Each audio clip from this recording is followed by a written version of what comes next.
Амандық пен тыныштық болсын, қымбатты досым. Құдайдың сүйікті халқы. Құдай сені ерекше сүйеді. Бүгін мен Ишая пайғамбардың 45-ші тарау 22-ші аятымен бөліскім келеді. Келі жазбада былай дейді: ей, жердің түкпір-түкпіріндегілер, маған бет бұрыңдар, сонда құтқарыласыңдар. Жалғыз Құдай менмін, өзге Құдай жоқ дейді. Ишая пайғамбар мына жерде барлық адамдарға айтады: ей, жер әлемдегі барлық ұлттар, маған қарап бет бұрыңдар дейді.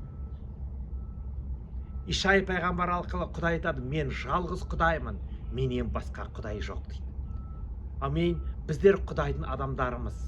Иса Масихты танып білген.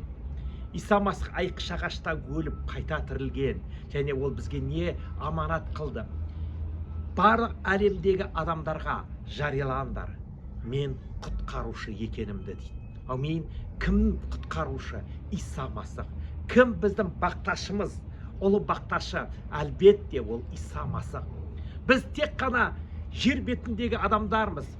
Исаның сөзін жеткізетін дәл сен сияқты. Мен сенемін, сен сол адамсың. Масихтың сөзін жеткізетін барлық адамдарға.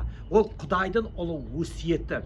Ишая пайғамбар арқылы да жариялай ескі өсиетте. Жаңа өсиетті де Құдай айтады: менің патшалығымды айтыңдар дейді. Құдайдың патшалығы не?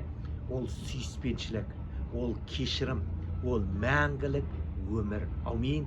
Құдайдың патшалығында қайғы қасірет жоқ. Құдайдың патшалығында ауру сырқау жоқ. Құдайдың патшалығында Құдайдың тыныштығы. Амин. Құдайға шүкір.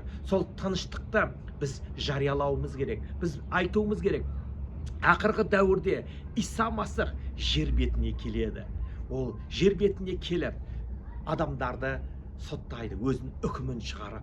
Сондықтан да біз қазір жер бетіндегі адамдарға айтуымыз керек Масихтың келетінін, және ол Құдайдың өзі болып, ақ пен қараны ажырату үшін. Қымбатты досым, Құдай сені жарылқасын. Мен сенемін, сен сол сүйікті Құдайдың ұл қызысың. Құдайдың рухымен жетеленіп жүрген, Құдайдың періштелерімен жетеленіп жүрген, және Құдайдың қуанышты хабарын айтуға. Адамдар өте мұқтаж қазір. Неге мұқтаж? Сүйіспеншілікке мұқтаж. Неге мұқтаж? Олар кішіпейілділікке мұқтаж. Неге мұқтаж? Олар рахымдылыққа мұқтаж.